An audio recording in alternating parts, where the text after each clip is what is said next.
I bought this yarn swift some time ago and I forgot to edit this video, so today I will show you how to use it.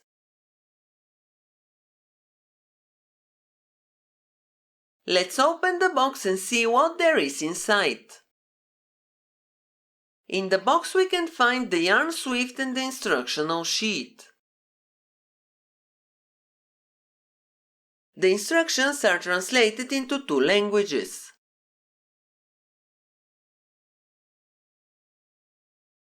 Now let's take the yarn swift out of the back.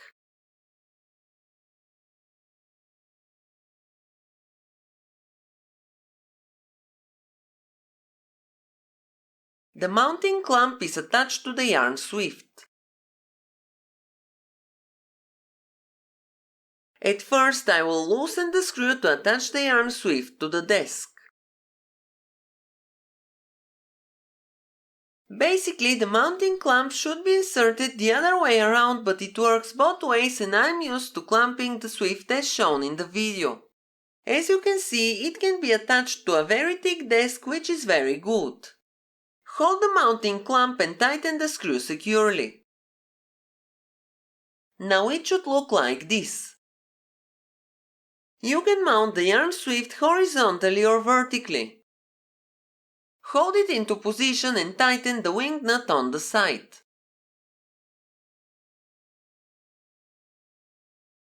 Use the spring-loaded lever to open and close the swift. Pinch it and move it up or down. It works exactly like an umbrella.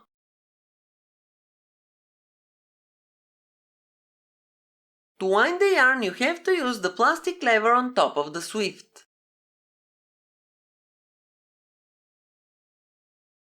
This is the front piece of the vest that I accidentally dropped, and instead of throwing it away, I will rewind the yarn and use it as a waste yarn for my future projects. I will use the orange tool to unpick the last stitch of the cast off, so the stitches will start to unravel when I pull the yarn tail.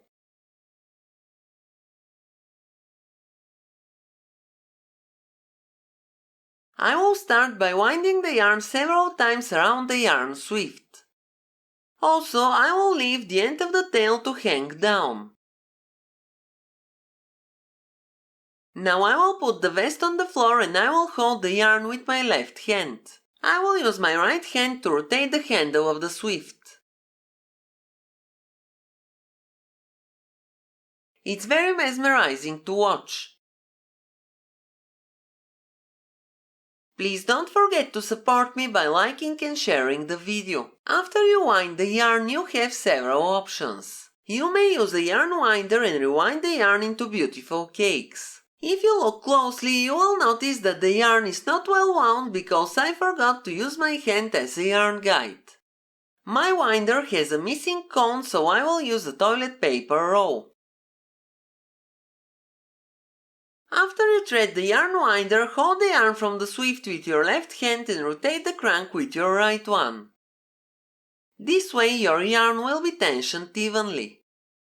You may even hold a tea candle and wax the yarn while winding it.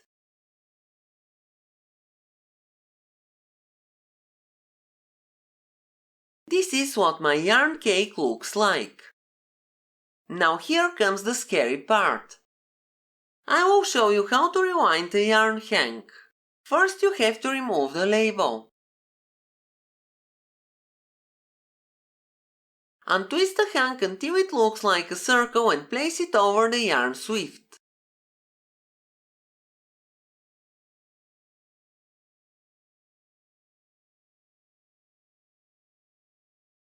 Then raise the lever to open the swift until the hank stays securely in the middle. The yarn should be tied in several places. Rotate the swift and find all of them.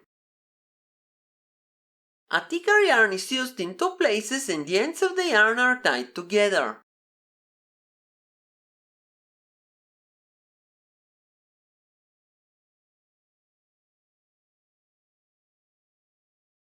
Use scissors to cut and remove the thicker yarn ties, then cut the knot that connects both ends of the yarn.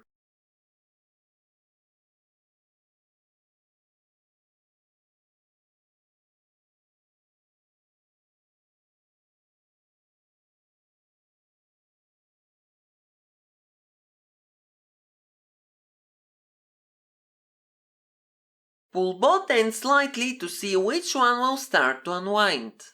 They both will start to unwind, but one of them will go much more smoothly than the other.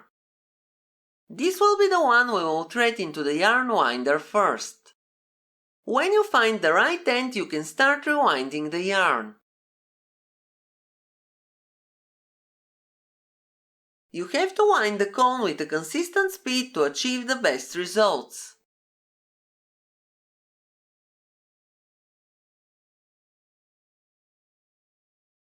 Another thing you can do is to wind some yarn and make it into hanks which you can dye later. After the yarn is wound, tie both ends together as shown in the video.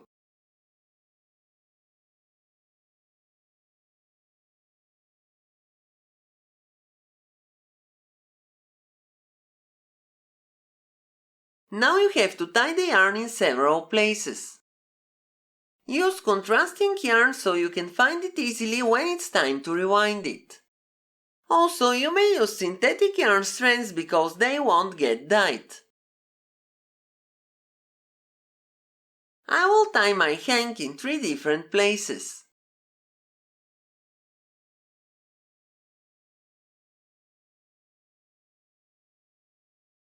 Now it should look like this. When you're done, you can bring the lever down and remove the hank. This is what my hank looks like. The yarn is ready for dyeing and it won't get tangled. When you finish playing with yarn, use the lever to close the swift. Then loosen the screw of the mounting clamp and remove the swift of the desk.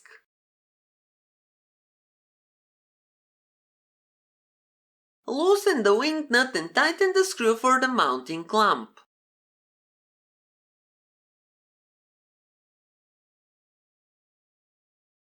Take the plastic back and insert the swift inside it.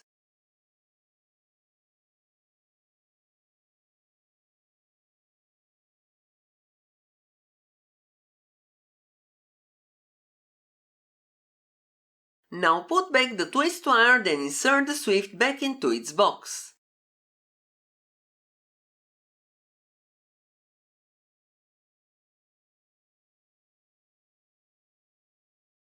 Don't forget to return the manual back into the box. Put it in last because it can get crumpled. You may need to twist the yarn swift to fit it inside the box and be able to close the cap.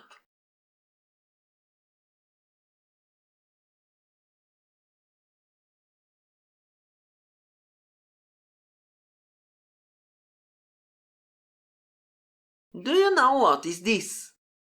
This is a vintage Passap yarn swift. I did some research and it seems that it has been designed to be attached to the machine. I guess the one I showed you in the video also can be attached to the Passap stand. Tell me, have you tried to knit with one of these attached under your knitting machine? That's all for today. Thank you for watching. Have a nice day and see you in my next video.